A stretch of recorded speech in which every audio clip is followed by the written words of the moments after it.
Hello,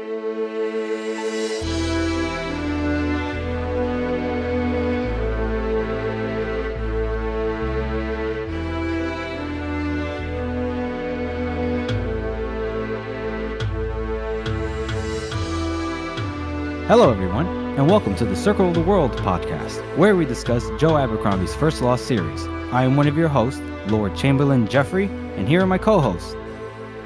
George, the Archlector. And Harrison, the Adeptus Historical. As you all know, we're covering The Blade itself, the first book in the original trilogy. We'll be covering Questions and Nobility on this episode. So let's get started. Before we cover 2 chapters today, which is shorter than usual, but there's a reason for it, we want to just thank everyone again for all your support. Really, it's mind-boggling to witness, and we just would like to remind you again to, if you can, please just follow us on social media. It will make me feel better, but I mean, you're not obligated to, but I mean, you kind of are. No, you in a are. way. You are in a way. Have no choice. You are in a way. Do it. No balls. Do it. Again, just search Circle of the World podcast. It's on Instagram, Twitter, Facebook. We've revamped the Facebook page, so go ahead and like it. And we're gonna try to keep coming up with cool and unique promos and skits, and it'll be coming your way via social media. We promise. Also, we will be expanding our YouTube videos. Harrison, you want to take this away? Yeah, so I've already made a couple of tier list videos. If you guys are interested in that kind of thing, I'm going to be releasing more of those. George plans on making some character analysis and theory videos. We definitely want to expand the depth of YouTube and just more content for you guys because we really love doing it. So also in the future, we will be making some documentaries and battle scene playouts, I guess is the right word for it. Right. So it's going to take, we don't know when that's going to come out because it's going to take quite a bit of work on our part, but we're really excited to do it. So that's coming that way on YouTube. Mm-hmm. George, do you want to say anything about those YouTube videos? Or you think Harrison? No, I think Harrison really summed up really well, though. Good job, Harrison.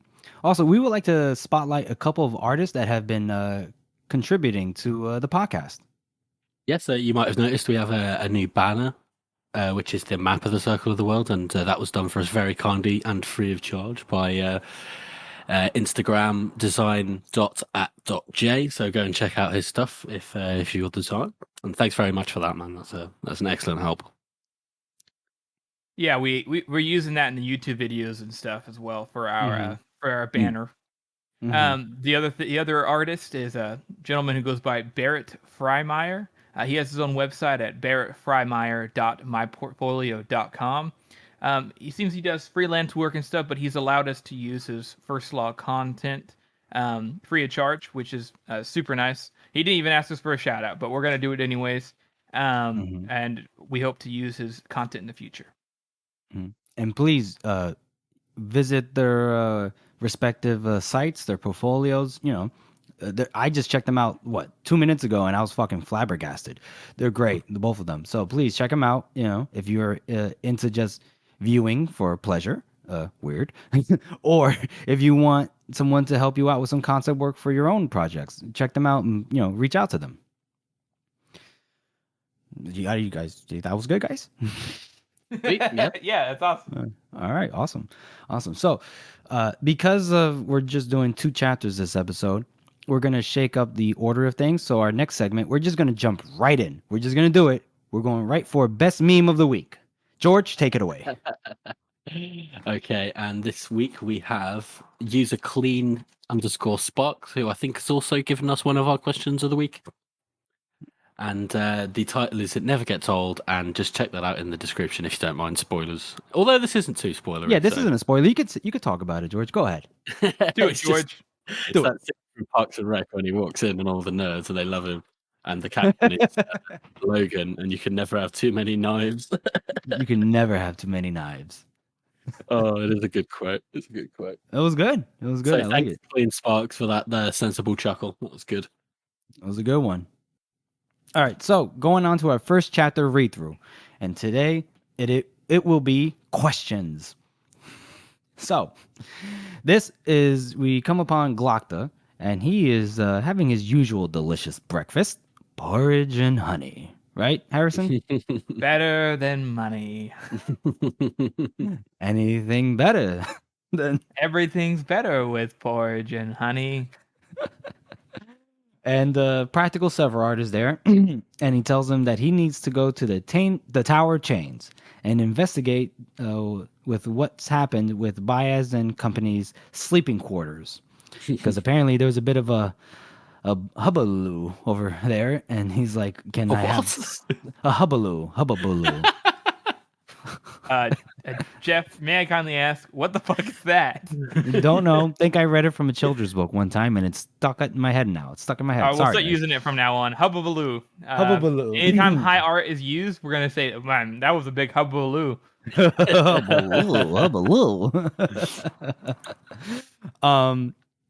So several reports on after he gives him a very bare bones report of like, something happened, I don't know, and Glock is like, what? And he's like, well, I don't know, something happened sometime somewhere, blah blah blah. Glock is just pissed, and then he reports on their following of Logan while he was gallivanting around the Agriant, which pretty much amounts to nothing, although Severard did note that he talked to Artie and offered to bring her in for questioning. And Glockta was immediate in his refusal of this idea, which I thought was him being sentimental and protective of Artie, right, guys? What do you think? Yeah, I mean, it's like she's the only person that's talked to him and treated him like a human being in 7 years, so it makes sense. He doesn't want to talk to her. Mm-hmm. Right. Yeah, he has this line where he says that she's the sister of his old friend. He used to be a friend, and Severod's like, used to be. Glockta kind of blows him off. I'm pretty sure Glockta just says that as an excuse to be like, no, he used to be an old friend. Let's not bother her. But really, he's just like, I like Artie. I'm not gonna go after her. She's fine. But he can't let that show. So yeah, he doesn't want Severod catching on to that. Right. And I think what was indicative of it was that after she says, that's the one, you know her? He's like, she asked me how I was. I remember. Like one of the few people, we're talking few people that actually asked Glock how's he doing. He's exactly. Like, not going to touch her. No. I don't care if she assassinated the king. We're not touching her. Yeah. So I like that. So after, he tells Severard, forget it. It ain't happening. They kind of talk a little bit about how they are not going to be, I guess you could say, investigating or cleaning up regarding the investigation into the Mercers. And, Severard's like, fuck, man, could have got some money out of that. And Glock is like, yeah, well, orders is orders. Well, I'm pretty sure Severard was able to buy that big ass house on the docks. I know. Right? Yeah. Just from with Ruse. that money. Yeah, just from Ruse alone. He's pretty safe, pretty savvy, isn't he, with his money? Severard. He's good. Yeah. He's an investor type. He's we talked about how we wouldn't want some. Who did we talk about before? Who we didn't want them handling our money? Oh, the Shenka. That's right.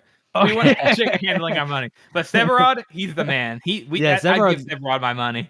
Yeah. Well, I mean, he might pocket some for himself, but you know what? He deserves it, right? That's expected, right? Yeah, it's expected, isn't it? Yeah. But so then here is when Glockta kind of is like, we see a bit of I don't know if it's individualism or just the desire to constantly seek out the truth, but he tells Severard to discreetly, quote unquote, look into Valent and Balk against the orders of Salt. And it's serious because he repeats it to Severard. You need to be discreet. Keep it on the low, or else we're fucked. Yeah, he kind of is. It's just the first time we kind of see him break away from following orders to the letter. He's actually. I mean, he went after the Mercers when he shouldn't have, right? So it's not inconsistent, but it's the first time in the story that we see him directly going against something that Salt told him not to do. Right. Because we go ahead, George. I think this is the first time as well we see that Salt's pretty much punished Glockta for doing exactly what he was been told to do. He investigates the Mercers, does the whole song and dance in the open council, and then he just goes, "Oh no, don't worry about it. Goyle's taking it from here. You don't get any of the rewards. You go and watch Baez or so-called Baez." So, and I like how that bleeds through as well. Glockta's little tirade to Severard about sort of not being very vague and somewhat, some damage, some this. That's very reminiscent of his last conversation with Salt. Salt. Mm-hmm. So it's Well, it's yeah. a shit rolls downhill situation. Yeah. Yeah, he does the same thing that Salt says to him, right? That's kind of what you mean. Yeah, exactly. Yeah, he does. And I didn't even think about it. I didn't think about it as punishment for Glockta, like what you just said. I thought of it as, well, since we removed Kaline and Goyle's coming in to take over as superior of Adjua, that, the superior, I guess you could say, always gets the spoils of war, or in this case, spoils of investigations. But it's interesting that you described it as punishment. I like that. Well, not necessarily punishment, but like trying to keep Glockta down. I think Salt definitely Right. sees Glockta as a potential rival. Okay. I like that. I thought of it as like Salt always just keeping the carrot on the stick in front of out of Glockta's reach. Mm. But Yeah, that could be another interpretation. I think it's probably a little bit of both, honestly. Look at Harrison playing Peacemaker. I like this. Mr. Mediator. He's the contrarian. Now he's moved on up. He's immature. Yeah, you see, I'm moved beyond my previous personality. Oh, George, he's growing before our eyes. He is kind of a threat. He knows what Glockter's capable of. He knows Glockter's ambitious, and that he's going to get the truth no matter what. But at the same time, he needs to use him. So he's like, okay, and honestly, this Baez business is important. It is. Honestly, yeah, go ahead, Harrison. I was just gonna say, now the Mercer business is concluded. The banks, no, we can't go for the banks. It's too big. This is more important in the immediate. I don't think Salt realizes how big it is either, and so he's telling Glockter to go on there, because he is leading him towards a place, and he doesn't want him being powerful. But what's the point of getting into the banks? That's a huge different mess. We have one mess in front of us. Let's deal with that right now. I like that. I like that.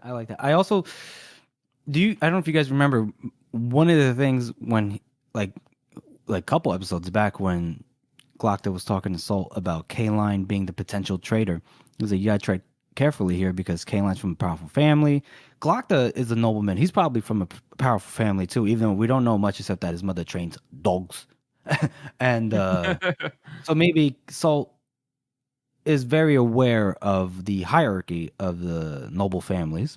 So maybe doesn't, want to necessarily insult, I guess you could say, family names. But at the same time, I think he's appreciative of Glockta's, like, his doggedness, like his perseverance in like investigating. So he chooses him to investigate Baez because he's like, if anybody's going to get the truth, or at least be able to show that Baez is a fraud, it'll be Glockta, right? That's what I was kind of like thinking along those lines of. Okay, yeah. I like that interpretation, Jeff. Oh, thank you, Georgie. I think so as well. George. I'm going to say George, not Georgie, because you're a grown man. You are a grown man. You can call me Georgie if you want, baby. Oh, okay. Oh, it's getting spicy up here. That's the vodka talking. Well, it's the bourbon talking for me. So, and for anyone asking, I'm drinking the Redwood Empire. Harrison, George, what exactly are you drinking? The only non-Russian vodka that I could find. Oh, right. Hashtag we stand with Ukraine. Got it. I'm drinking the Bullet rye whiskey. Ooh, going with the rye. Harrison, I dig it. All right.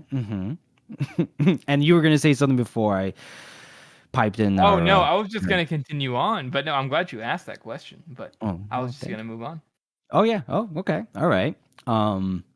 Yeah, so then moving on. Go ahead. You want to take this, Harrison?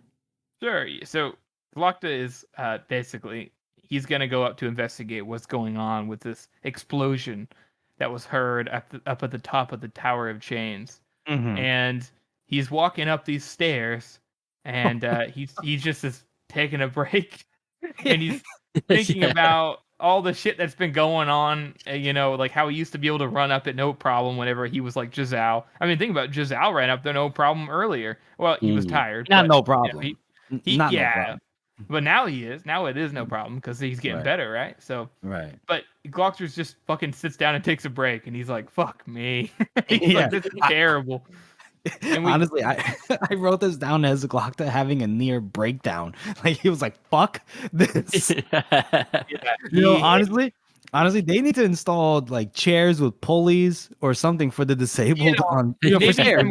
some kind of lift Accessibility where they or can lift people up, Jesus. and Something then tells me the union is not wheelchair friendly. They're not. maybe some inventor in the future could create some kind of contraption that'll lift people up easier, even if it's on the outside. Whoa, Only if that was Harrison. something that was plausible. Oh, Harrison, you're getting feisty here. I like this. Subtle foreshadowing there. It's good. Subtle wink, wink. Yeah. About as But yeah, subtle as a brick. as a brick. Yeah. But Glock, I just squeaked there. Glockter has this moment where we actually kind of get a little bit of look into why he does what he does. He's like, what's the point of this? Why am I doing this? He's like, well, what's the alternative? Go back to mother and just sit there. He wants something to do. Glockter wants to stay busy. I mean, a lot of people, I think everybody wants to stay busy, whether we actually want to admit it or not. If we all work to be lazy, at the same time, we all want to be working. Right. You want to be useful. We want to contribute. This is I totally I see this like Glockta's how do I explain this? The frustration, I don't want to say bitterness or resentment, but I mean it's close to it. But like, just why bother? But then it's like, but then what else would I do? I've seen it in like, especially my parents, especially my father. As a deaf person, he growing up, he was very resentful of society, especially growing up in Portugal with a fascist dictator. That was fun. He can always just take an easy way out, but for all his, you could say, traits, the man was like determined. He's like, no, I'm gonna be useful in a society. So I can see why Glockta thinks the way he, thought, and I think it's a testament to Joe's writing here, because I remember reading, I can't remember if it was Reddit or a Discord about the first law, and they thought that there seemed to be a disconnect between how disability is represented or written in works. But I kind of like, as a person that was like right there at the front row seat, if not the, I'm not on stage, but I'm in the front row seat. I see it. I think Joe did a good job portraying like the inner workings of someone like Glockta. Definitely, and it definitely comes through with his inner monologue. He would never admit any of these things to it out loud or to anyone, but it's all his own personal way of torturing himself. Yeah, I mean, obviously, I don't have the kind of experience that Jeff has with disabilities and such. But I can't imagine. I always hear, right, that they want to be treated like normal people. No one wants to be babied because they they can't hear, or they're mute, or whatever it might be. No one wants to be treated differently. Everyone wants to be considered a person. Everyone wants to be equal. So like, acknowledge the reality of the situation, but don't infantilize them. Yeah. And I guess that's the dilemma. Glockta is just like, I could literally just lay in bed and not do this, or I can nearly shit myself in the middle of a stairwell. And he's like, I'm gonna take that risk, and I think that's commendable. And then he finally gets to the top of the stairs, right? And he's just the guardsman. He's just like, oh, I'm glad you're here, Inquisitor. You gotta see it. It's just crazy in there. Just open the fucking door. He's just, open the fucking door, man. Get the fuck out. Get out of my face. And then I love it. He's just like, he jumped up and he's like, all right.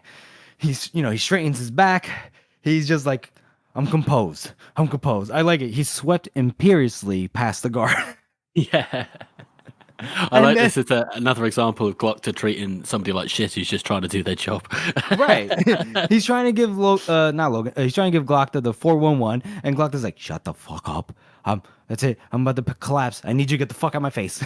And then, excuse me. And then he walks past, and he's just baffled by the level of destruction in the room, because think about it. His perception, they're way up above the ground. Glockton knows how far up above the ground they are because he counts all these stairs, and he just sees a hole in the wall. He's like, "What?" He's like, "Why is there a hole in the wall?" And it's a giant hole. It isn't just a. Well, yeah, it's the walls. He states the walls are 4 feet thick. Yeah, that's Like, insane. and it's That's insane. completely blown out. And that is an incredible amount of destruction. Mm-hmm. Right. And I like how he notices that in the midst of this wreckage, there was a tall ornamental jar, strangely pristine, because Logan he was holding it when he wanted to piss, and he was like, I'm just gonna set this down right here." after listen, we gotta give credit to Glockta keeping his composure here. We just like the pain he's feeling, because we must have imagined how high up the tower chains is. You know, we just gotta give credit to that. And then for him to be able to still analyze, like, you know, go straight up CSI on this scene. We gotta commend him on his composure, right? Yeah. And he sees Malachus quiet, and the first thing he thinks is, "No, this guy's definitely a fraud." Straight away.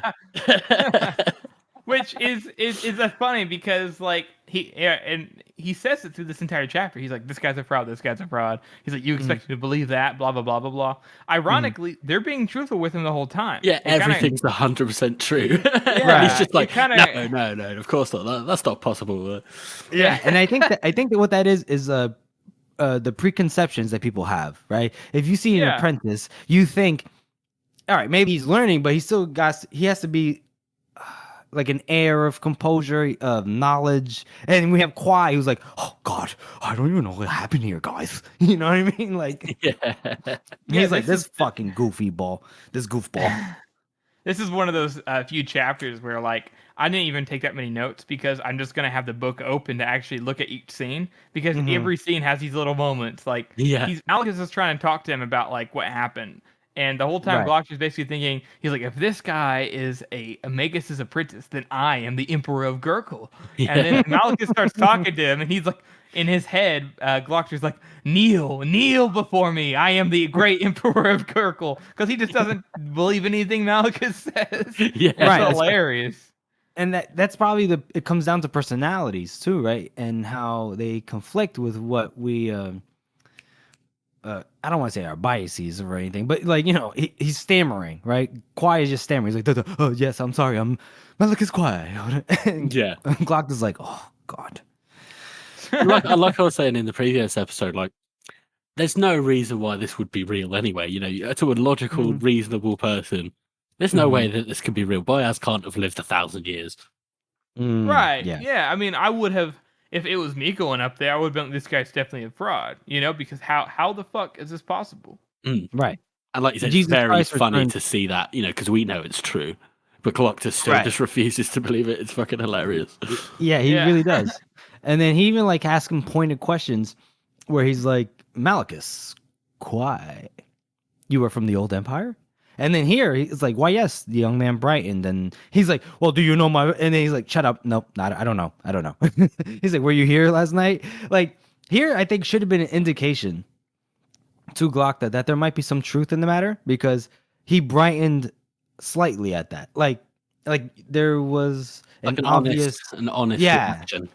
An honest reaction, but Glockta kind of like dismisses it. And then he just starts, you know, questioning him pointedly about the events of last night, which is like, he's a great detective in this sense, because he's like, "Oh, okay, let's get to the meat at the fact of the matter." And but he didn't miss that. I would say he did miss that. To be honest, I think Glockta isn't even an amazing detective. I think that he is just good with, he knows how to evaluate people, and the weakness is that he has a tendency. And he actually gets better at it as he goes through the series. He has a tendency to have like you guys said, a precognition or whatever. Preconceived notion. Yeah, preconceived notion. Thank you. That certain people are who they are because of the way they look and the way they do. And normally that works. But when we come to this scene with the Magi, it doesn't work. And so I don't think Baez is not Baez. I don't think Glockta is an amazing detective. I just think he knows people. He knows how people work. and everything. He just so happens to his preconception is completely inaccurate here because Right. it's just Okay. it's magic, it's beyond his comprehension at this point. Gotcha. Okay. Well, I would argue that what you just said is integral to being a good detective, to be able to know how people work. That's a good point, Jeff. That's a good point. Oh, look at me being an asshole. What? Look at me being an asshole. I'm sorry. No, So but he- Harrison, what you said is correct, though. I do, and yeah, I guess we'll go on to this later. But he just basically thinks Kwai is the worst con artist, basically, right? He's just the Yeah. absolute worst. He's like, come on, dude. He's like, can this really make the arch lector nervous? Like, get the fuck out of here. And then he asks him, go ahead, Harrison, I heard I you. was just gonna say, then Malicus kind of points out that Logan was there. He knew what happened, Mm-hmm. and Logan walks up, and Glocta again, like you said, Glocta's good. Like he understands people to a certain degree. He sees Logan, and he's like, this guy is dangerous. He doesn't say everything he has to say. He basically speaks only when necessary. He says it very minimal. He thinks he's a little. He knows what he's doing. Right. He looks stupid, but isn't stupid. Right. Right. Can I just point out real quick what I thought was hilarious? He tells Kwai, can you please get your northern companion, who was actually a witness? And then Kwai's like, yeah, sure. And then he goes. And then Glocta takes that opportunity to do the thing like you see in movies where he like turns to the side and he's like, oh, because he's still in pain. Don't forget, he's still in pain. He's just like, oh God. Yeah. He's just like, Jesus Christ. And then he's kind of like, as a spasm is passing, he's like, looking at the wall. And he's like, holy shit. This wall's still 4 feet thick up here. It's insane. And he's like, it could have been either a catapult, but no one's seen a catapult, or any workman, a group of workmen going for a whole week taking this apart, or blasting powder. Apparently, he heard from the southern reaches of Gurkul, right? Something like that. So, yeah, like he's. I just wanted to point that out because I thought it was funny. He's just like, yeah, can you get him? Thank you, please. Oh, fuck, my knees. Yeah, and that would definitely do really well on screen. Oh, it was so good on screen. So good. Mm-hmm. And then, to Harrison, to your point, that he correctly identifies that Logan is more complicated than he puts forth. Mhm. Right? And then, Yeah. and then Logan not at this point. At this point, then Glocta starts getting a little confused because Logan's being honest, but Glocta doesn't believe it. But he's not. How do I say this? He's not giving him much, right? Yeah, well, they have this exchange, right? And Logan's like, it was a woman, I saw that much. And he's like, a woman? Really? Yeah. And then He's like, whatever. he's like, can you tell me anything else? Can we narrow a search to half the population? It's like Glocta is trying to take him seriously, but he's like also like, okay, this guy is also bullshitting me, even though he's not. Right. And then Logan admits to like being able to speak to spirits, and then he's like, oh boy. And he's like, and then Glocta switches tact real quick. He's like, so you come from Bethod. And then with no hesitation, Logan's like, yeah, you could say that. And Glocta's now like, what the fuck? Yeah. He's bewildered by his very frank admissions, where he's like, yeah, I was once his champion. And then he's like, I fought 10 duels for him. He's like, did you win? He's like, yeah, I was lucky. I'm alive. And he's like, he's so confused. He was like, a moment ago, he teetered on the brink of making sense of it all. But then that moment slipped away and things made less sense than ever, Yeah, and I love that line too. How he's like, do you know magic? And he's like, well, no. Yeah. He's like, well, I do speak to spirits as an afterthought. And he was like, oh, right, a right. fucking course, why Right, not? Of course. Spirits. Oh, yeah, why not? And then And then we get ahead, George. Baez enter stage left. Stage left, I love that. And I love how Glocta immediately goes, no, this doesn't look anything like that statue, I could find 20 guys that look better. Well, he says there's like there's 20 bald men. He's like, he's bald. He's like, what the fuck ever. I'm like, it could be any bald guy. And he's like, it was like if I took a razor to Arch Lecter's salt, I could do better. Yeah. Oh, so we have this nice back and forth between Glockta and Baez now. You know, we see Glockta asking him questions, none too pointedly, but a little pointedly. You know, nothing enough to be too obvious. And then what else? We see that how was the damage caused, and then Baez is just being very like he's being very vague. He's being very vague in like how this damage, was how the damage was caused. And then he's like, "Well, I don't do tricks. I'm not just magician that shows up at your daughter's birthday party." Baez starts getting annoyed by Glock's questions. He's like, "Are you fucking serious, bro?" He's like, "I built all this shit around you, and you're gonna question me?" He's got a little bit of patience, but he slowly starts losing it. Right, and then he's like, touchy.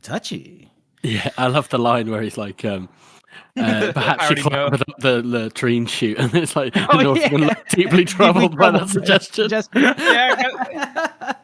Logan. He's like, what? He's like, my God. He's like, I knew those things are bad. Yeah. He's like, I don't trust him. I don't trust him at all. And it's one of many times I wish we had like the alternate perspective. Oh, yeah. I'd love to see like Logan's perspective. Yeah, on Logan's like, is that possible? Yeah, it's like, what? Someone could climb up that chute? Oh my God. I can imagine him just like when Baez starts to get annoyed and he starts feeling the tugging in the guts. He's just looking at Glock, like shaking his head like, no, no, don't do it. Yeah. Go ahead, Harrison. I was just gonna say that, like, I really like this part right here, right? Because we know that what Baez is doing is he's using his will. He's using high art right here. He's using his will to basically try to shut Glockta down. He's tired of him. He wants him to be intimidated and to leave. Glockta even feels this pressure to like believe him, just be done with it, get out of there. But Glockta's will is so strong that it actually ends up countering Baez's, and he suddenly basically just locks it down and says, "No, I don't think so." And Baez respects that because he realizes that Glockta, at first he was kind of like, "Okay, here's the Inquisitor, blah blah blah. I'll play with your game." Glockta started questioning him. Then Baez got upset because he's like, how dare you question me?" So he starts trying to shut him down. Glockta doesn't get shut down, and then he's like, "This Inquisitor is a little bit more than meets the eye. I like this Inquisitor. He's got a strong will, and he asks good questions." And Baez's demeanor changes immediately. As soon as he feels Glockta push back, which probably nobody does, he goes, "Oh, I respect this guy." And he's like, "We should talk in the future."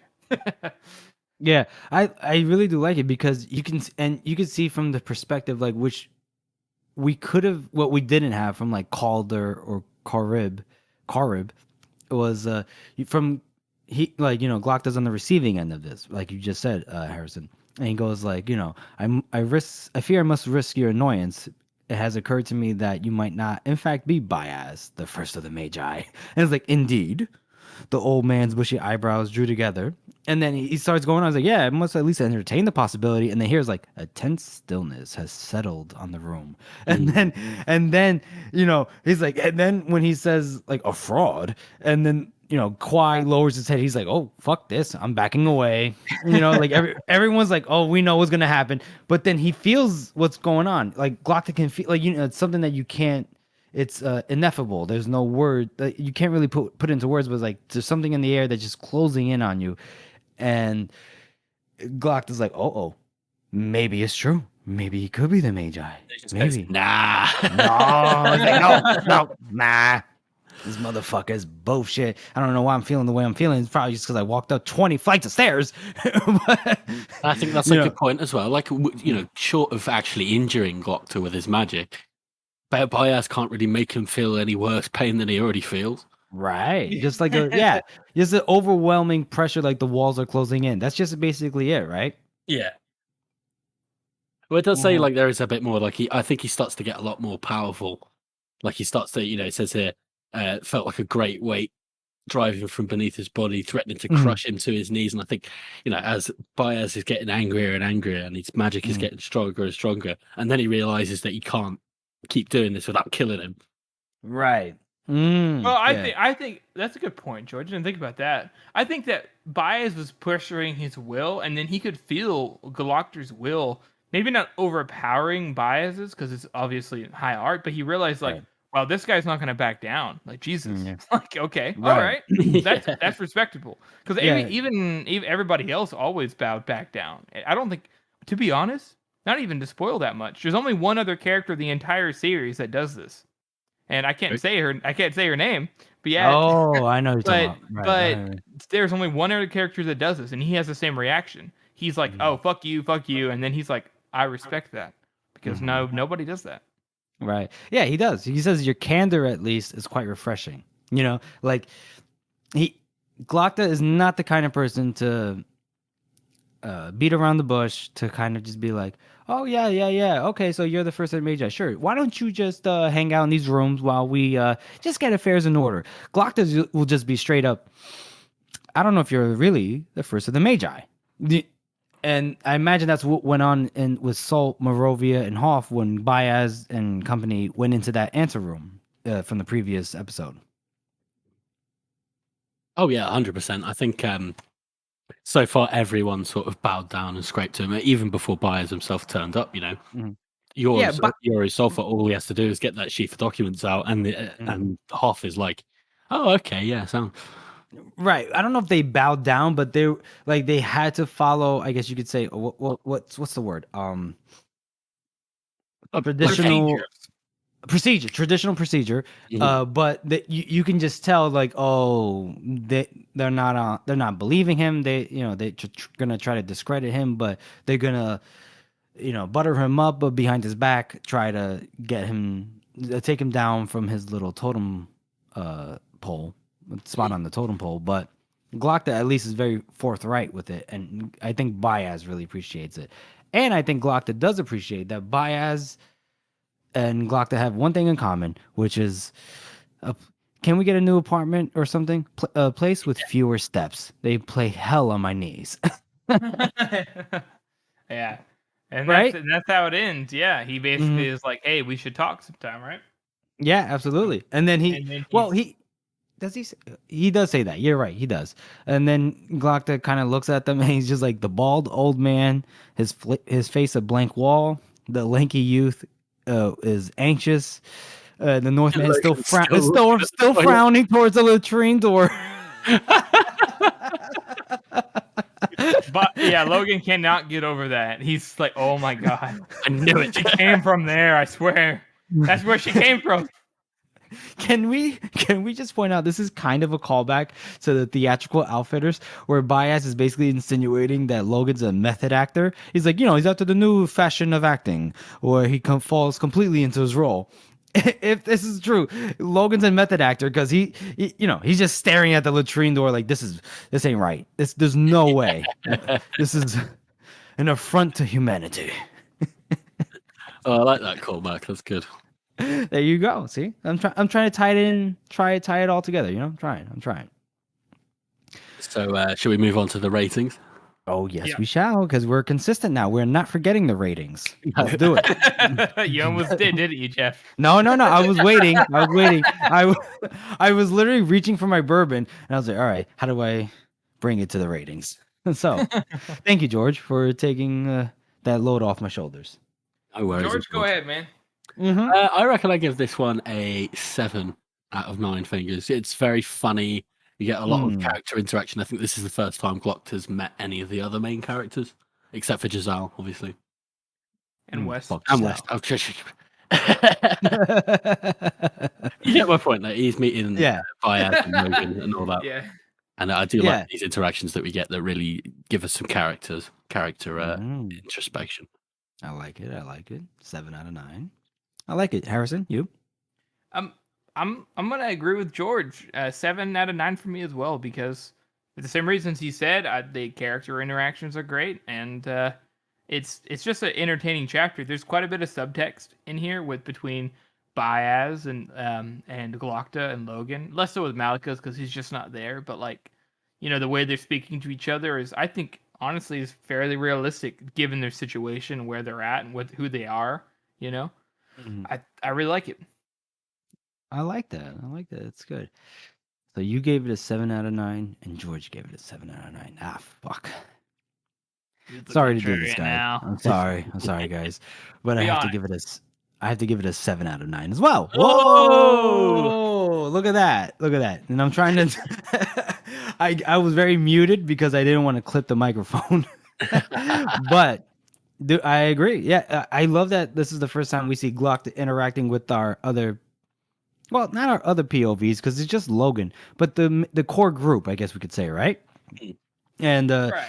yeah, it there's I like the insights of Glocta being sentimental in terms of like towards Artie. We see that a glimpse of that Glocta has a soft spot.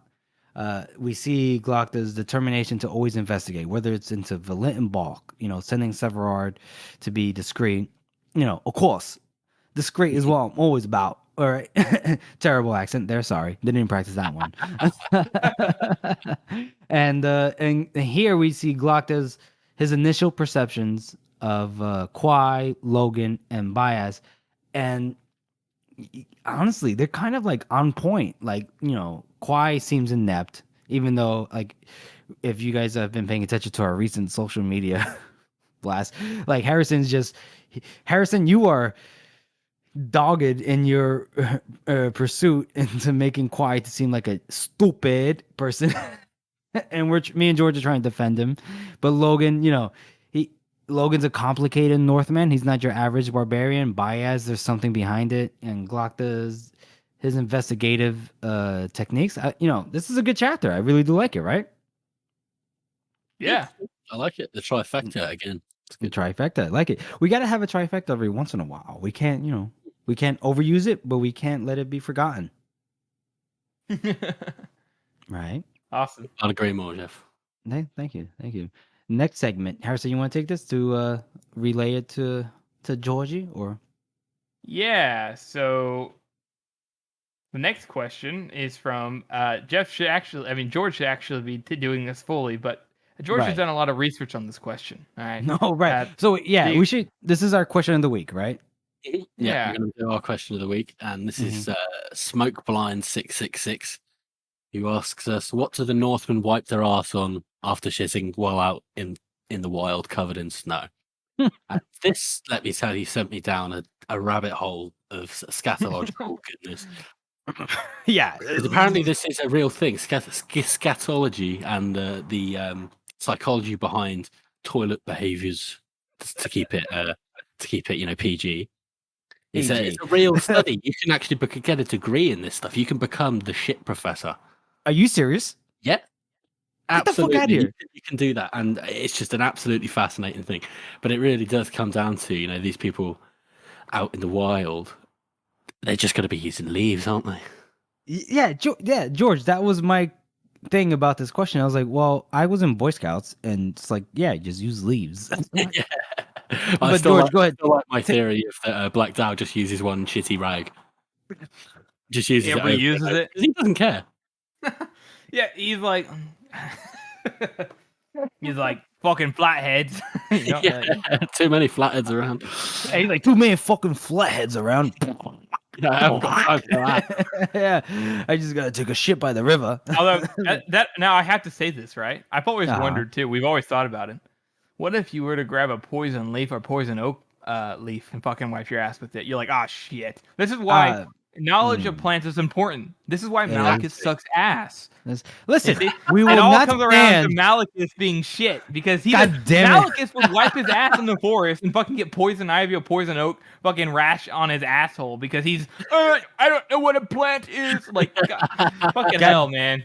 God damn it, Harrison. Me and George will not stand for you besmirching the good name of Malachus Kwai from the old empire. Name is good qualities other than being a nice guy. Let me get back to you on that. Yeah, that's my fucking thought. He's a nice man, and that matters. Listen, all I'm going to say is, as a former Boy Scout, yeah, they taught us to just look at the leaves and use them appropriate. Oh, these are poisonous. These are not. Put them on your taint, clean them, use it to clean it up. Like, This is a very confusing question for me, to be honest. I was like, why are we answering this? Is that just like a standard thing in the Boy Scouts? Then they teach you to wipe your ass with leaves.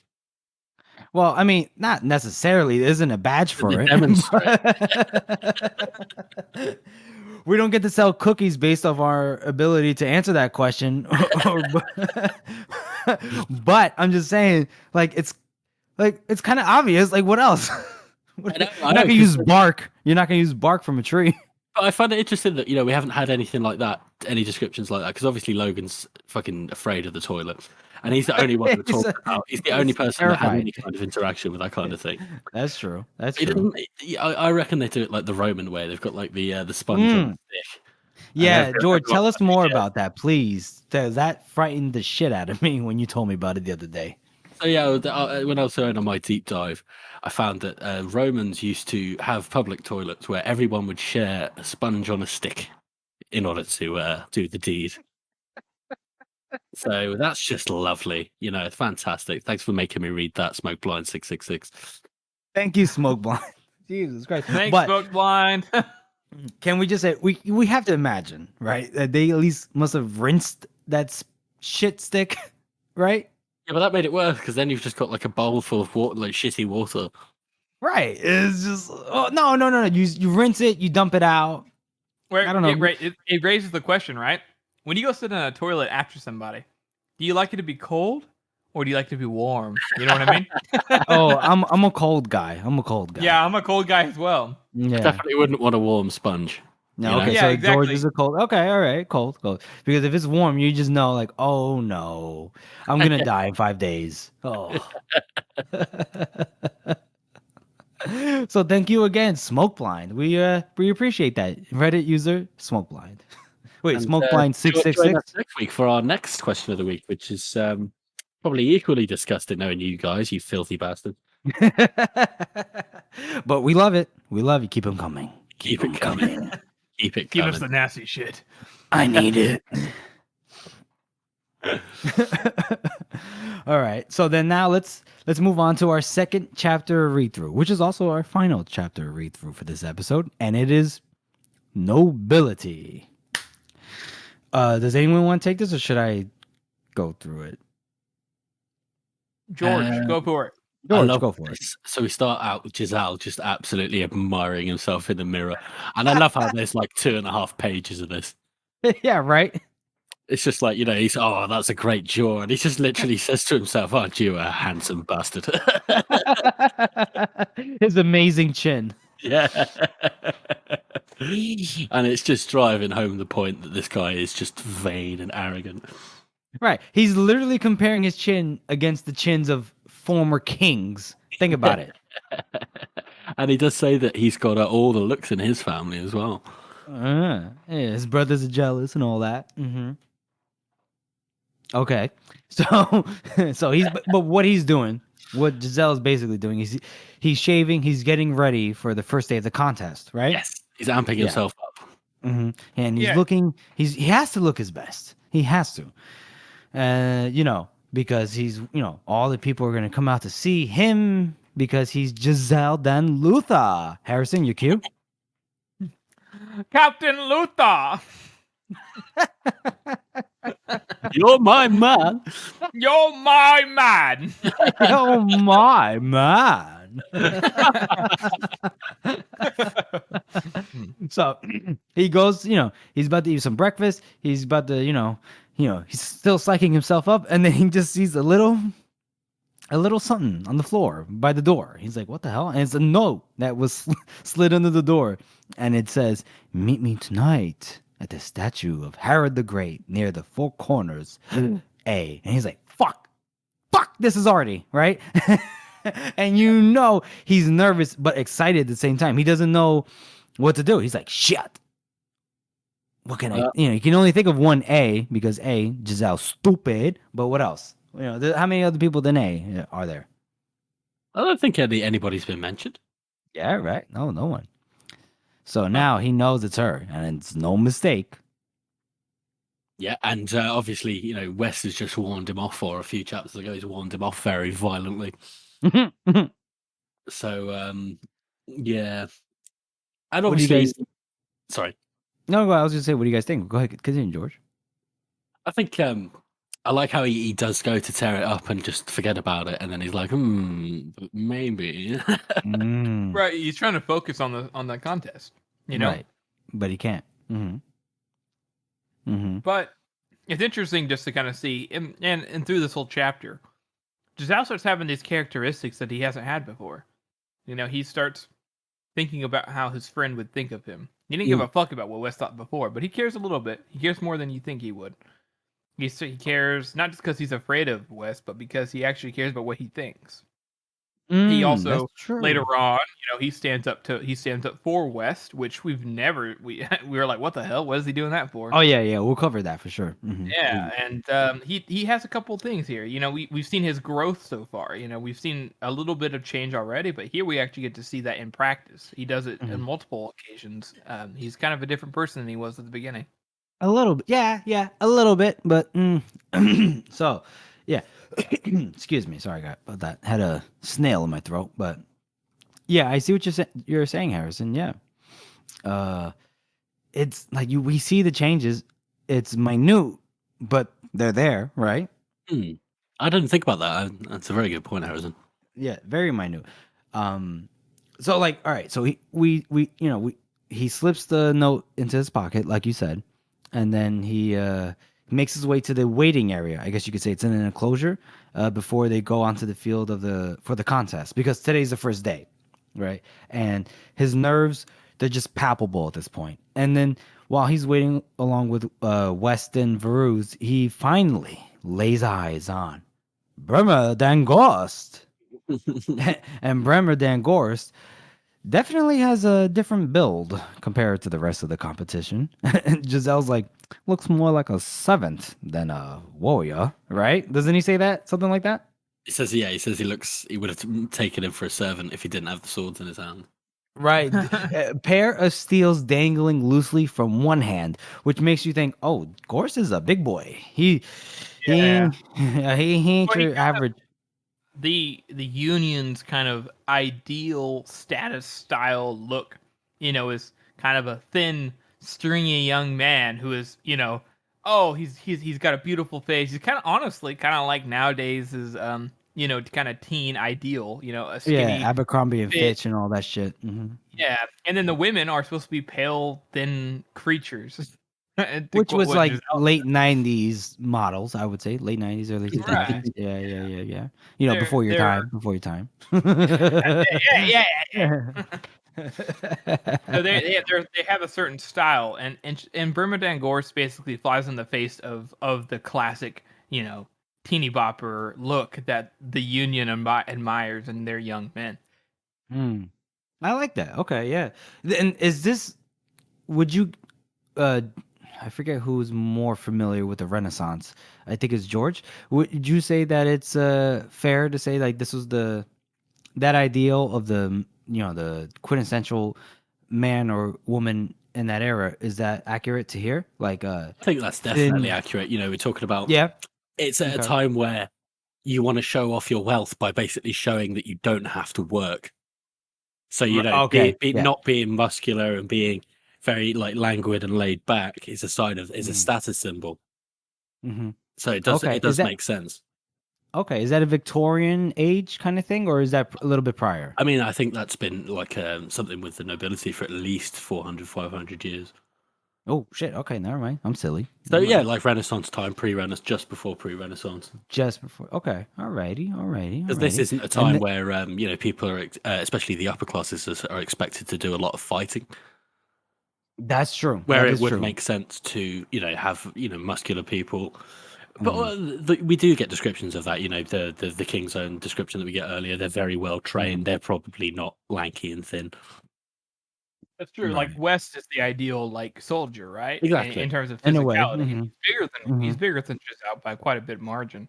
He's a bigger. I don't think bigger looks taller. He's taller, but he's like wider. You know what I mean? Like he's got probably a bit more muscle mass. He may be slower, Right. but he's more muscle. Right. And yeah, he came from England, so don't forget. So he has, I guess we could say northern blood. I mean, like, yeah, he's definitely a different build for sure. West. Let's not forget that. Oh, Because I mean, 100%. just because the Union has quote unquote control of England for about what 200 years prior to the setting of this book doesn't mean that we can forget about genetic characteristics or anything.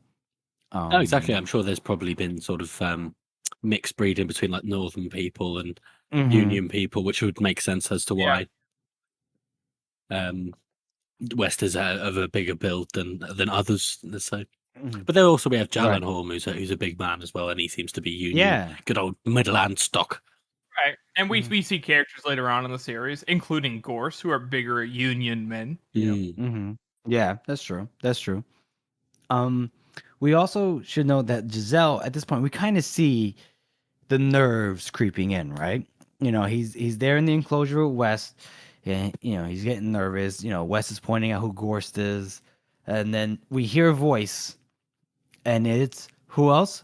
None other than Lord Chamberlain Hoff, my namesake, and he's giving the king's address. He's taking all the credit for making sure that the contest goes ahead despite the war with the Northmen, right? He has a West is like, very patriotic American speech about how no, our freedom will not be trampled. We stand the yeah, Union, the people. absolutely. You know what? I don't even think this is a very specific to like America. This is a very jingoistic. Like any nation will have this kind of address in times of war, in times of turmoil, when they have an established an enemy, the other, where they can finally set aside the internal grievances and focus their what's the word their Just focus there. Damn. like focus their internalized aggression onto like an actual enemy, right? Yeah. Exactly. Yeah. Mm-hmm. And then so he gives this whole address, and Giselle's just kind of like freaking out. His mouth is getting dry. He can't even like answer questions properly. He's just like, oh fuck, oh fuck, oh god. And then the doors open, and they walk out onto the field, and it's just he's just like crazy. Like oh, there's so many people that are have like shown up to see the contest, right? Yep. It's Mm-hmm. interesting here because so I don't know about you guys, but I've been inside of a ring, and particularly a ring for fighting. Oh, same Um, here, same here, same here. and I think I don't know if Joe's even. Yeah, I don't know if Joe's been in one or he's just had a lot of experience like researching it. Mm-hmm. But it's pretty accurate. You see all these people looking at you, cheering you on, and Mm-hmm. then when you actually start fighting, you kind of forget about everything else. You're just like trying to Mm-hmm. fight. That's all that That's matters. Mm-hmm. right. No, this is very true. How did you learn this, Harrison? How did you get this experience? I did. I've done a couple of kickboxing matches Oh, in a ring match. oh, And nice. so whenever you get in there, you're like, oh man, I'm kind of nervous because you're like putting on a show, right? But you're not Mm-hmm. actually. You're just you look at this as a person. As soon as you throw a punch or the other guy throws a punch, it's like that's all that matters. You don't even hear anybody else. Like Right. It's hard. people Yeah. around you, you may hear a random scream, but you have no idea who it's from. Your mom could Mm-hmm. be screaming, "Fucking kill him!" but you just hear, kill, kill, or some random shit. You don't realize like who is saying it. You're just hearing background noise because you're Mm-hmm. so focused on just trying to win Mm-hmm. or trying to survive. Sometimes in some cases, That's that very true. all the Mhm. nerves just disappear. Yeah, no, Harrison, that's very true. I grew up on a wrestling team, in middle school and high school, and yeah, I attest to that, and as well as training in mixed martial arts. Yeah, same thing. It just everything kind of just mutes itself outside of like Yeah. what's in front of you. It almost sounds like it's not real, like it's one of Mhm. those storybook It's instances, but honestly, it's something that happened. Oh, yeah, definitely. It no, it's definitely it's sounds very like a weird. stereotype. Don't worry about it. Once it starts, you won't think about it, but it is true. No, it's very true. It's very true.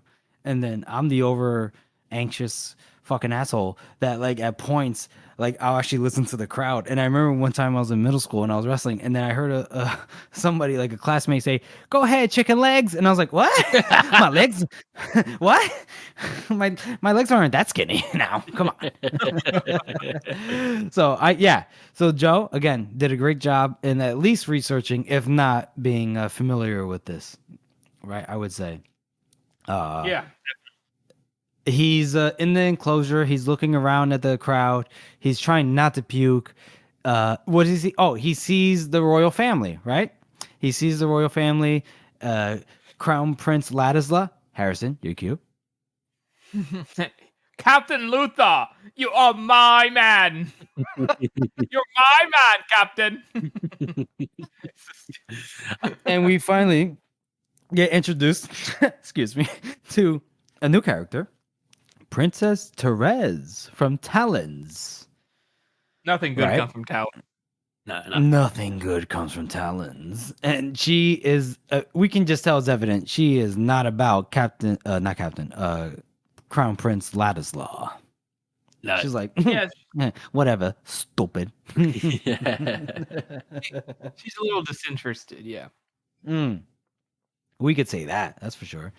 I love how So then it rude comes- Ladislau here is when he leans across the queen to talk to. yeah. He just crosses over. It's like, all right. It's a little bit rude. But we do get a description, right? The difference, right? Ladisla is fabulously dressed, with an enormous smile, as everyone's there for him. But his younger brother, Reynaud, he could have hardly looked more different. Like, he's plain, he's sober, and he's worried. He's frowning worriedly at his father, who is semi-conscious. And then the queen is just straight up pretending like nothing exists. She's like, yeah, everything's fine. Everything's fine. Yeah, It's the like- king's crown is like sliding off his head. It's like Yeah.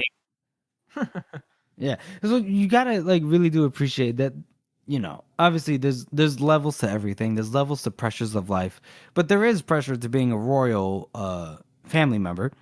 And this is intense. Like, to have like quote unquote your subjects looking like your subjects will look upon you with the expectation of, what would you say? Respect of being like regal, and your father's just like, you know, It would Like, definitely make you feel like a bit of a fraud, wouldn't it? yeah, exactly. And you gotta respect that. You gotta be understandable of that aspect of it. And the first time I read it, I'm thinking like, man, I kind of wish I had Reynolds' perspective because I'm curious, like, what was going on with him. That's true. But now I read it, I'm thinking like, man, I'm curious what's going on with Reynolds, like in his head, what he's thinking. But I'm wondering what kind of vices he has, because he's probably not an amazing person either. He's probably got some kind of weird shit going on because of how Joe writes his characters. Right. But he's great at it, though. So then it comes time for the first bout, and now it's Giselle against Curtis D'Ambroya, because we have to remember there was the subset from the main group of people who are participating in the contest. They went aside to, I guess, participate and being spectators, while a certain group of people went to compete for the first day. And Giselle was lucky enough to be, I guess you could say, competing the first day. And he's competing against this guy, Curtis D'Ambroya, who, if I'm looking at the page correctly, is a nobody. He's from Starkland. George, you want to take this part, like describing where Curtis might be from? So Starkland is basically the latest colony of the Union. So the same way that Angland was taken from the Northmen like 200 years ago, Starkland was taken from the petty kings in the old empire. Really? I thought Starkland was an older. I could be wrong. Territory. Harrison, please. Harrison, that's historical. Illuminate us. Harrison. So Harrison. there are a couple of Harrison. different. We really don't have that much information about Starkland. It could be a couple of different things. It could be the petty kings of the old empire, like they were ruling the region of Starkland with their own little kingdom. England came in and were taking it. It could be that Starkland was their own nation for a long time, and like 100 or so years ago, the Union came in and took it. Because Starkland was a part of the old empire at one point, and then maybe when the old empire receded as much as it has, Starkland kind of came up with their own nation, and they were independent. But then the Union came and took it because they had a lot of people, they had farmland, they needed the food. So it could be a couple different means. Either way, the Starkland has only been around with the Union for a shorter time period than England has. Hence why Lord Marshal Burr, even though he is a firm Union man, is more than likely from Starkland, and has had experience fighting there, fighting rebels. Rebels, people who want StairClan to be free. Ancestors of the original, perhaps, kingdom, or perhaps they're just wanting to be free on their own away from the Union. Okay. Makes perfect Thank sense. you. Perfect. Good job. Adeptus Historical. Hitting us with the lore. Love it. Love it. So he's, he set up to fight Curtis D'Ambroya. And, again, like Harrison, what we were just talking about. At first, it's we're very aware of the crowd. We're very aware of everyone just their eyes, what they're saying, kill him, jab, jab. And then as soon as you start kind of getting into the motions, everything just kind of whittles away until you're focused on really what's in front of you. And then once we do that, it's basically the same thing as the sparring session with West for Giselle. Like, he's incredibly nervous, but then the training takes over. And then, in all honesty, he basically handles Broya with ease, right? Oh, absolutely. He just trounces him. Mm-hmm. And Broya is our character spot for the week, even though he doesn't say one single word, because I just feel so for him. Wait, I thought our character. Go on. That's George? not right. I thought it was Casper. Oh shit! Sorry. I fucked up, guys. It's okay, George. It's the vodka. It's the vodka. It's all good. It's all good. All right. Well, I'll fix that up. Hold on. What did I say? Right, I'll start again. um, So he just absolutely trounces him. He just destroys him, doesn't he? He doesn't even have to try. He's just like, this is so easy. Broya comes in and he just parries it, and I could just imagine the smirk on his face. It's not described, but I can imagine. Yeah, no, and then wasn't it said that like he just easily just stepped aside and stabbed him in the wrist, the ribs, and then that's the next touch. He just basically shimmies and then just pushes him out of the circle, right? Yeah, it's almost comically bad, like how bad Broya's fighting is. And then all right. I know in the books for sure there's not any indication. Just want to know if there's any kind of background information, but whoever joins the contest, it's not via region, right? It's just whoever is willing to enter the name into the contest. Is that correct?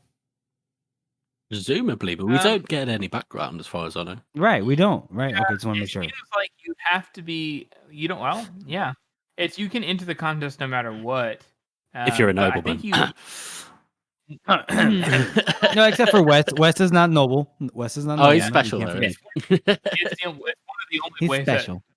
that non-noblemen can enter, and that's a well-known thing. So actually, I think a lot of normal people can join. Oh, okay. I guess just who's willing to go through the trials. Because noblemen have so much more time to be able to train and practice and all that. Okay. So I guess we could see that, like, basically Giselle wins, right? He wins, and I gotta say, here he's still a prick. I know you guys are talking about like, oh, this is growth, but no, still a prick. Yeah, he offers his hand. The guy's pissed off, understandably, because who is gonna be happy that they lost?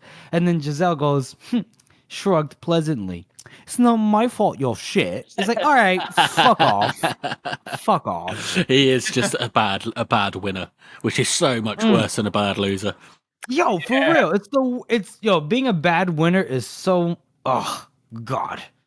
I mean, to be clear, it's kind of like I don't think that he's like a different person. We're just seeing the more depth to Giselle.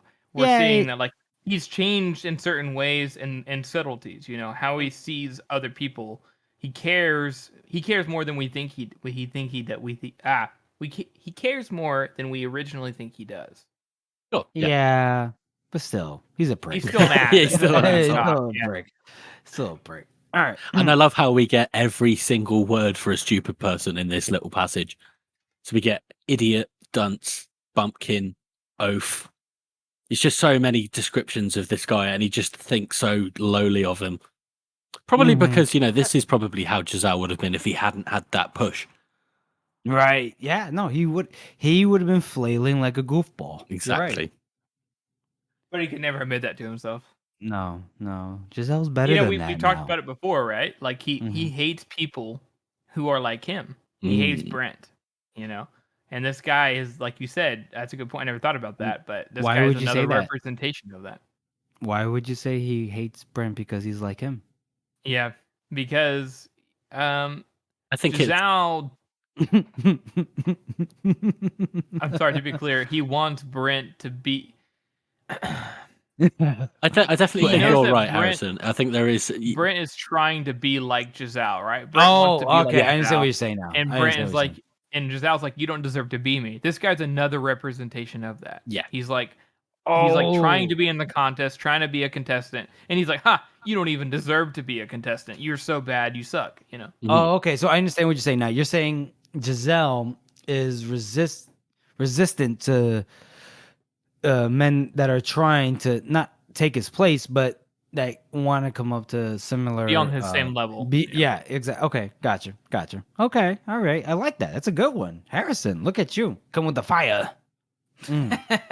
Mm. So, so afterwards, basically, we know Giselle Dan Luther wins, and now we see him. He's drinking with West, Jallenhorn, Caspa, and Brent. Right?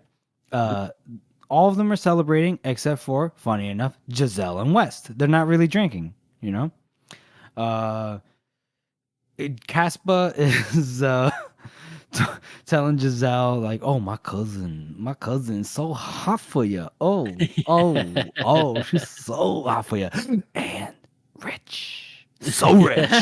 Oh, come on, Giselle." And Giselle's like, "Oh, that bitch skinny," right?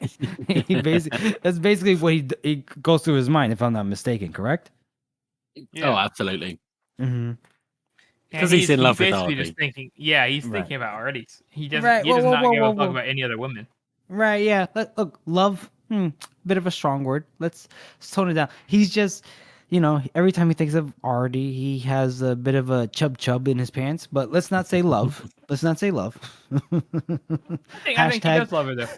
hashtag chub. But I think I think he does love her at this point though, to be you honest. you think he does at this point? Yeah, because he Oh, now it's not like this, deep affectionate love that you hold with your partner. It's like this infatuated love. But I think he has Ooh. fallen for Artie. He's always thinking Ooh. about her. He cares about what she thinks. He Ooh. doesn't whenever she's hard on him, he like automatically is like, "Oh, I'm sure she didn't mean that."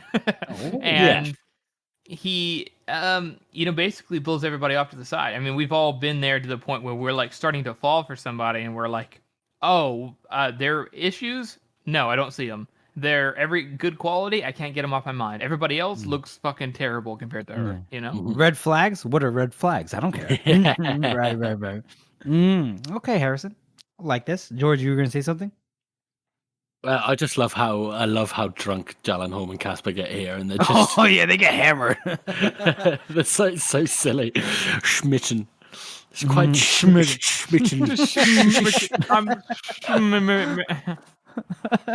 It's so And then- unnecessary. Yeah. and then I think Brent asked when are we gonna get started going to the north, and then Wes is just like, "Ugh, we'll be Wes is at this point, you could say Wes has a defeatist attitude, but he doesn't really have a defeatist attitude. He has a realistic attitude, and You have to be realistic. you have to be realistic. And he just says like like what Jallenhorn and Casper and Brent, they're all like, well, we'll give these savages a thrashing. And then Wes is just, have you seen the state of our levies at least, which will make up the bulk of an army, right? They can't walk, they can't fight, it's a disgrace. And then Jallenhorn's like, oh, George, you take over because I'm not going to disrespect the Northern English accent. I don't think I can even do that one, but Yeah, you can. Yeah, you can. If you don't, I will. Yeah, I you can, will. you can. And you do not. I will take it over, and you do not want me to do that, George. You better take it over. which one are you talking about? Jallenhorn's accent. Oh, okay. It's like a Newcastle accent for anybody who's interested. Yeah, Newcastle, which I like that beer. So go ahead. Oh, They're nothing but fucking savages, a lot of them. We'll knock them You on our sound like asses. yourself, George. What the fuck? Like Giselle did that idiot today, eh? That's my closest to a Newcastle That's your accent. I can't do Alright. it. They're You're a nothing bunch but of fucking savages. savages, the lot of them. They're- We'll knock them on their asses. Well, they're a Like bunch of Giselle did that savages. Idiot's Day.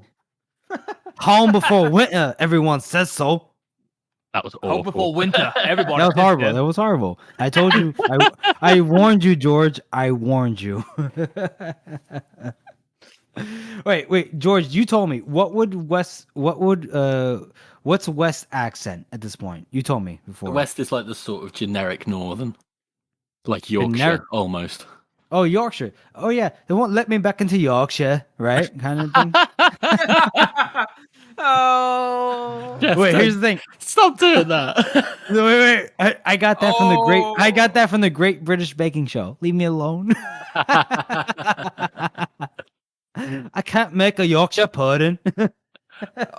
All right, let's just stop all this right now. Oh. I'm killing George's ears right now. Oh, you're killing everybody's ears, bro. Harrison, be quiet. You're from the South. What do you know, What the hell are you talking about? boy? No, but But okay. I really like this sort of the Mhm. anti-defeatism, just because West is he's being realistic. Yeah, But right. everybody's like, no, we'll be owned by winter, which is It's A in, classic. Well, they that's say a that for World classic War One, lie. didn't they? Every single war that has ever happened is like, don't worry about it, we'll be owned by Right, winter, and right. it They always said does that during never World War work One, out. didn't they? They did, Right. they did. Yeah, it's funny enough that I feel like there's always been a famous person in history that's always said that same utterance, like we'll be home before winter, especially when they go to war for some reason against Russia, like back then. You know what I mean? Like back in the Middle Ages, the Renaissance, Yeah. where you like no. Napoleon, you didn't get the memo from the previous other idiots that tried to invade Russia during the middle of winter? Like, come on. How do I Exactly, explain yeah. it? Do And you- okay, because thank you, winter thank is you. such a like a harsh, especially so far north, that Well, is we like see a later really on too. Well, yeah, Mhm. we do see later on that winter, and for soldiers especially, you can't get as much food. You have to rely on rationing. If you're not warm enough, well, that's kind of it. Yeah, So there's a Yeah. winter is probably the worst enemy of the soldier. for sure. I mean, Logistics in the there's supply chain is always gonna kill more men than it intends to. That more men than the actual battles itself, because but, no you know, one you can don't ever want- get it right. But you don't want your average soldier or officer to kind of be thinking that way. You want them to be optimistic, so that they're ready to go Right. and Right. fight Yeah, I guess, without yeah. any sort of hesitation. Right. You want to keep the morale up. Yeah, I get that. Hmm. Exactly. well, like you said, I mentioned Napoleon. Napoleon famously quoted saying, "An army, is run Marches by on its its stomach. stomach. Yeah, Yeah. marches Mhm. on its stomach, Your stomach. Hmm. and that's something that a character in the next book basically mentions how, like, man, I used to think that rain and snow were such a nice thing, but now I know they're fucking terrible if you're out in the wilderness because Hmm. it's not the same thing. We living It's in not. modern day cities, we're like, oh, summertime, oh, yay, springtime, yay, and it's Mhm. like, it's not like that. If you're living out in the wilderness, every season is like, okay, we got to be prepared for it. We have to be prepared for the heat. We have to be prepared for the water. We have to be prepared for the snow. Hmm. No, it's very true. And I think there's a famous Napoleon, I don't know if it's a quote or an anecdote, but like his favorite meal before battles, if I'm not mistaken, was like boiled potatoes and onions or something. And he would like be eating right before, and while he's eating, he's giving commands to his commandants. You know what I mean? Like, oh, okay, take him on the flank here, like Napoleon, for all his faults, it's pretty badass. Like, let's be honest. Oh, he's awesome, all right. bro. Like I know, George, you guys have a certain, we can talk it out here on It's probably air. the reason why the English hate the French. It's probably, so is that not the 100 Years War? Okay, got it. Oh, that's it was it, all but, you know. it was Long all the history. it was all the short fucker basically. Okay, got it. So yeah, so we were talking about they're Brent Jallenhorn, they're kind of like, I don't want to say appalled, but they're like, yo, West, why are you bringing down the mood here? We're trying to say, like, we can spank these Northerners And Wes is like, "Yeah, you don't understand. These guys is crazy. They're crazy." And and then he's like, "Never mind, never mind. Yeah, you're kidding. We're just we'll be okay." I guess he's like Wes is vacillating between being realistic, but also not trying to bring down the entire mood, especially when they're being very celebratory over Giselle's victory in the contest. And Right. right, you like whenever that happens, it's like you can't help but feel like that. How do I explain this? Like you want to be honest, like, oh, listen, this isn't going to be easy. But then it's only after you say something, then you're kind of thinking to yourself, oh, I'm taking away from the point of this moment, which at this point is like celebrating Giselle's victory, right? So Wes kind of brings it back down. It's like, no, no, no, you're right, you're right. It'll be okay. All right, promotions, blah blah blah. It's okay. But then, even though you try to bring it back, everyone's still just kind of like uncomfortable. Yeah, absolutely. Mm-hmm. And I like that. That's another very sort of realistic situation. Mm-hmm. And then we move on, and Giselle and West leave. Oh yeah, here we go. Mm-hmm. Mm-hmm. And I love this how Giselle just kind of thinks, "Oh God, what if he's found out about the letter? What is it?" And he's like getting ready to get punched in the face. And West drops the news that they're going to be leaving for England in 4 weeks. Mm-hmm. Yeah, absolutely. I have a couple of notes. I have 2 notes. I have actually no, I have 3 notes because I forgot to mention one prior.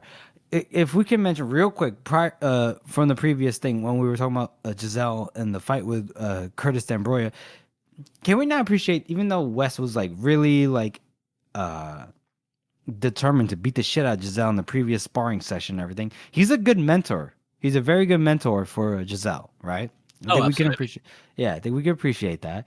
And then also, Well, he considers him his friend. He doesn't want yeah, him he to does fail. consider him his friend. And even though he, you could say whatever you want to say, I feel like Wes was giving better advice than Lord Marshal Varuz. But I think that it's a cornerman thing when it comes to fighting. So I think and I like the difference because Joe, how he wrote it, was like Varuz is almost on the other side of the fence, quote unquote. I don't know if that was correct, but Wes is the one that's right there in front of his face, telling him what to do. Yeah. And that's how it exactly is in fights. You have one person right in front of you. Everyone else is behind, quote unquote, the fence, the ropes, the cage, whatever you want to have you, whatever you want. That's who they're just shouting advice from the side, but you're really only taking advice from who's directly in front of you. And I like that bit that Joe Abercrombie threw in there. I also like the bit that, which we all have been, is that whenever you're sober and you're around drunk friends, that's a weird experience. Like the conversations, what you think is normal conversation while you're drunk versus when you're sober, you're like, holy fuck, do I really talk like that? Yeah. I think we have to like talk about that, right? I mean, that's absolutely true, and I think that's another one of these things that bleeds in from the real world. That Mhm. and I think he even says it here. The conversation of the drunk is only interesting to the drunk. Right. Yeah, because I mean, I think anytime we've been drinking on here together with each other, we're always at the same level ish.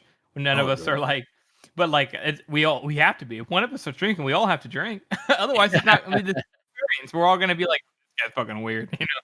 What the hell is this? This guy's an idiot. Yeah, George is over here drinking Grey Goose vodka, and I'm like, all right, well, I'm just gonna get some bourbon from the homeless man on the corner. You buy your alcohol for a homeless man?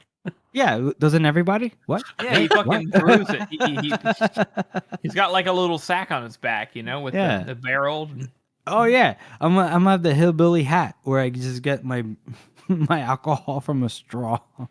There you go. You learn something new about American culture every day. There Damn it, you go, George. Damn it, George. Ruining it for the rest of us. Also, one last note, real quick. At this point, well, like what you said, George, he asked West asked Giselle to come. I want to speak to you alone. I don't want anyone else to know about this, right? And Giselle's worried. He's like, oh fuck. He's like, fuck. He's like, fuck. Major West. He knows. And I'm gonna get a straight up crack in the face. And then he tells them about like when they're gonna disembark for the war. But saying, I just got to say, at this point, you just know Giselle's nerves. They've got to be like frayed. They got to be at their breaking point at this time because of the contest, Artie, West, all the stuff he's worrying about. And he's actually like being, how do I say this? He's not being flippant about it. He's really being like he's considering the effects or not. Am I The consequences of his the actions. consequences of his actions, right? And so like that's got to be nuts, right? What do you think? No? Oh, definitely, and definitely for someone he takes so seriously, I think West is probably more than a friend to him, even though he won't admit it because he's a commoner. I think Giselle sort of sees him as like a role model. Yeah, he would never admit it, right? There's that moment inside the tavern where, Wes leaves and John Holmes like, man, he's talking to Phoenix and all that. Yeah, we gotta talk And about this. Giselle basically says, shut the fuck up. He's a soldier. He's been in war. You don't know anything. He knows what he's doing. So stop it. And that's the first time we ever see Giselle stand up for anybody other than himself. Oh, And 100%. and it's I was always surprised by that. I was like, oh, he does Yeah, care about Wes. Yeah, no, I honestly I did like it. I really because I didn't think of it as like. I feel like some people might have been like, "Oh, Giselle's just trying to show up, or trying to save face by the fact that like he's interested in Artie by defending West." But the thing is, we're getting Giselle's perspective. He's not trying to like as far as like, of course, it's a book, it's a written perspective point of view. He's not trying to defend his position against somebody. Like as far as he knows, West has left. He doesn't need to defend West. He doesn't need to, but he does out of a sense of camaraderie. Because as much as he, a couple chapters ago, we talked about how like Giselle's like, well, West doesn't have any common blood. I should have been on Lord Marshall's Burr's staff of fucking fucks. Like no. Giselle will defend West because that is his friend. As much as he wants to pretend to look down upon him, that's his friend. Mm-hmm. And he'll talk to Brent, who Brent is being at the beginning. Brent, we feel bad for Brent. Then we see Brent bring a little bit of a shit. It's like I like how Joe sends us on these little whirlwinds of like, oh, we identify with these characters, and then other times we're like, this character's an asshole. I really do appreciate that. 100%. That's exactly what my thoughts. Mm-hmm. Expound, please, George. No, I mean you've just said it perfectly. All right, I'm gonna stop taking all the air out of this conversation. Then, George, continue. You're doing my job for me. No. Go ahead. I want to hear George. I want to hear your perspective on how badly Giselle shits on Brent. Go ahead. I just love it as well. Brent is just constantly his target for the reasons that Harrison said earlier. He sees he might see Brent as a bit of a rival, and even though he's not on the same level, money wise or status wise or anything like that, as far as we know. But he does just put him down here, doesn't he? He just goes, "You don't fucking know anything," and he does. So go fuck yourself, Brent. Mm-hmm. Oh, but say the line that Giselle says that really just hurts Brent. Go ahead, do it. What do you know, Brent, except how to lose at cards and empty a wine bottle? Ooh, ow. That is tough, hurts. isn't it? That's deep in the psyche. That's like, ow. So you're good for nothing except just being shitty. Okay, great. And then moving on, we get Giselle gets up to leave, and he's just absolutely sick of his friends or his companions, and he just walks out. See ya. I've got a train. Mm-hmm. And I love this image of Casper having fallen asleep, and he's just covered in like sticky wine, going shoshu. He's like, oh, and there's that typical drunk person thing, isn't it? Yeah. That you want everyone to be drunk with you, even if you've already Right. passed out. It's still too, it's still too early to end the night. Mm-hmm. Right, for sure. Yeah. Hey, Cass was just like, well, why would you leave? Right. Mm-hmm. Harrison, were you going to say something? I thought I heard your voice. No, I was just listening to you guys. You guys have made good points about the conversation, how they feel about each other, and everything. So we're at the point now where Wes left, and then Giselle follows him out there, And Wes told him that they were leaving to England, and Wes was like, Right. or Giselle thought he was going to be on to him about Artie, even though he doesn't know about it. But he tells him we're going to be leaving, and Giselle, even though Wes is giving him, kind of telling him a favor, he's like, hey, I just want to give you the heads up on the down low. Just Giselle's more focused on Artie, like, yeah, we've seen him defend Wes just a second ago, but he still is putting himself first. He's like, oh, okay, whatever, Wes. I'm just glad you're not onto me, basically. Mm. Mm. Okay. Okay. Then they part ways, and Giselle kind of goes back and forth. He eventually convinces himself that he is gonna go see Artie at the at Harold the Great's foot. The statue. The statue. And so he convinces himself slowly. He's kind of thinking like, oh, he's like, we could never be married, but maybe we could be friends with benefits. Maybe that would work. And then he's like, no, that's even worse. That's even worse. That's terrible for a reputation. He's like, but then again, maybe it wouldn't be, maybe she'd be down for it. Maybe she would. And then he eventually just goes for it, leaves, and he gets to the statue. He's looking around, and then Artie scares the shit out of him. Yeah. And I like how he Wake does up. kind of resolve to go home and go to bed, and then he just finds himself there. I like that. I think that's it. That's very Yeah. good. He's like, took a deep breath, squared his shoulders, turned, and set off towards the Agrion. And next thing you know, he's like, well, I'm at the statue of Harold the Great, and I'm just going to hang out here for a little bit. So, just Artie, like George had mentioned earlier, she says, wake up. And which I think is hilarious because that's the kind of thing that somebody who's like trying to freak you out says, like, wake up, this is all simulation. Like that's why she said that kind of thing. She said it just to creep him out. Like no one said, she would have just said, hey, Giselle. But instead she was like, wake up. Yeah. And so she says that to him. He sees her, and he's like a little nervous about seeing her. And she basically immediately knows. She's super smart. She immediately knows. Okay, Wes put you up to this. That's why you haven't seen me. Are you afraid of him? And Giselle's like, yeah, I kind of am. And he's Oh, absolutely. Yeah. And he straight up admits it, doesn't he?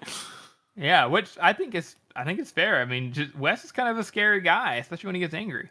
Yeah, for sure. And then Artie does her mood kind of does something interesting, right? You can assume that I always assume she's been drinking, right? Because she's been waiting there, Always. sure, but she's fucking wasted. She always is. And she starts basically, I mean, it's very clear. She starts coming on to him, She's like, oh, are you gonna let have my brother stand in the way? She starts like giving him the fuck me eyes. She starts like walking around him, like being all seducey like, and Giselle's like, fuck it. She leans over and she leans up and she kisses him. And she doesn't just like, ooh, gives a little peck. No, she fucking thrusts that tongue in there, starts going ham. And Giselle is like, oh, Jesus Christ, she's a good kisser. God damn it, she's hot. Oh, I can't handle this. Fuck this. I'm not. I don't care what happens now. I'm gonna be with putty this in girl. her I hands. like her.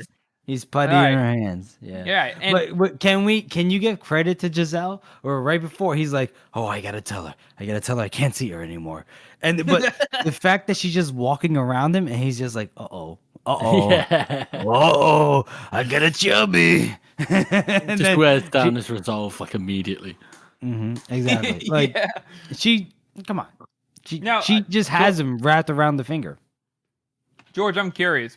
Why do you think Artie, has this kind of takes these actions and acts the way she does with him here? I think that's it. I think she kind of knows his character better than he She knows. already himself. understands him. This isn't the first time where he's resolved to do something and then just immediately crumbled. Also, You do know you what I think mean? Artie has navigated this kind of person before? Possibly. I don't know. I'm not sure. As a shout out to my own video that I put on YouTube, I think Artie is one of the smartest people in the for sure. series. For sure. Just the way she acts and the way she just is not able to exercise it very often. But here, she's having her fun. Even after they get done kissing and he's like, when can I see you again? She's not smiling like, oh, stop it, I can't wait to see you again. She's smiling like, I fucking got you. Like, you're mine now. Like, Right. I think she is knowing, like, my position in society can only be elevated by me being with somebody of higher status. So she's Right, working but- towards that. Right, but like, here's the thing. You're very correct in that, and I will agree. And I would have to say the only way she can maintain that is by she has to maintain control over that relationship. She can't be the one subjugated to the whims and wishes of fucking Giselle, right? Mhm. Yeah.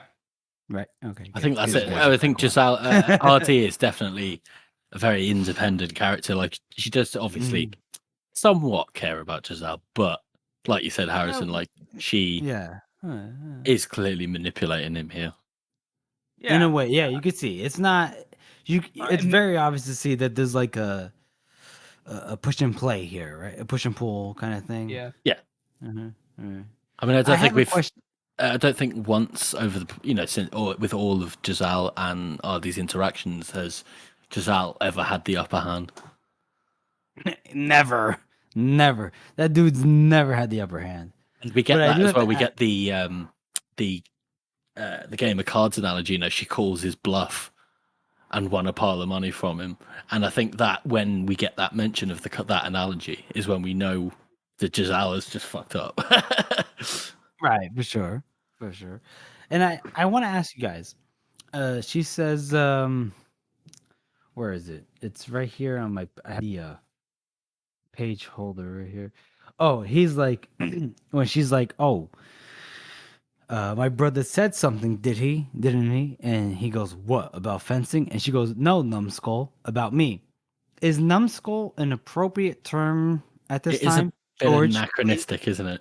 It is, right? It's like anachronistic, right? Is it? It's Or- out of time. I don't know what that it's means. definitely.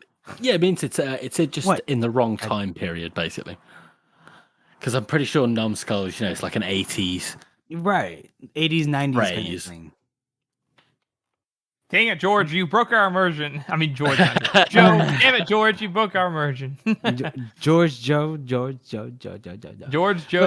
That's why I was getting you guys You're done. confused. You're done. but I thought about that. I was like, oh, that's a very interesting turn of phrase right there. Like numbskull.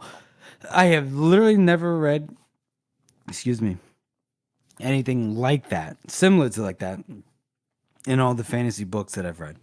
No, it is definitely more of a modern thing. Although I have just looked it up, and it's actually come to all the way back to the 1700s. So Okay, there goes my fucking theory. Hey, oh, listen. We are right. Right is might. Might is right. Kind of thing. Sure, Fuck that. sure. Sure. So basically, Giselle, we know that Artie is maintaining control over this whole relationship at this point, right, guys? Like, if Giselle's not near her, then Artie controls it, right? Mhm. So she walks away, and Giselle's just utterly confounded as she walks away. And his last words, just George, you like to say the last line of the chapter? Go ahead. Yes. And I love that. I love the one Shit. word shit. Shit. But damn he just beforehand, he does have this inner monologue about how his resolve would leak away like a piss from a broken chamber pot, Ember Pond. Right, yeah, that was the best. Oh, which is just a lovely turn of phrase. it's the best. But it's true. It's so on. It's like it's so honest. Like you think you have a wall, you think you have something built up, and then it's all shattered in front of you. Mhm. Well, what would you guys rate this chapter at? Me personally, Yeah. I will rate this chapter. I'll go first, so this way there'll be no accusations. I'm gonna go 6 and a knuckle out of this chapter for this rating. Interesting. Mhm. Um, I like it because how do I explain it? I mean, the beginning part is like obviously Giselle is a little bit too. How do I say? Dude, you like yourself a little bit too much. It's Yeah, like, he's very vain, isn't he? very vain. It's like, ugh, Jesus Christ. And then, maybe I'm being too harsh. Because I do resonate with Giselle's the apprehension, the nervousness of entering the circle against his opponent versus, fighting his opponent and then the aftermath and then meeting someone that you're not supposed to meet. Like, I resonate strongly with that. But then maybe I'm too harsh on Giselle on the whole, like, the vanity. Like, I think maybe, I'm going to revise real quick. 7 out of 9 fingers for me for this chapter. Oh, bloody hell. Yeah, You've got sorry, my guys. score again. I've got to give it a 7 out of 9 as well. Oh, Georgie! Go ahead, George. Because we get the vanity at the beginning, we get the setup for meeting Ardy, we get the prelude, and then the actual first round of the contest, and then we get him drinking with his friends, and then we get the meeting with Ardy as well. It's just full, jam-packed with stuff, this chapter. Dude, Georgie, love it. Fucking love it. Giving you a high five afterwards. All right. Well, I looks like I'll be the contrarian. Again. Oh no! I'm gonna give it a much lower score, and the reason why is because. Hey, Jeff, you shut the hell up. Oh, sorry. I'll shut up. Because I obviously I like everything that happens, but honestly, it's just kind of like going through the motions for me. Like, we know he's going to go to the contest.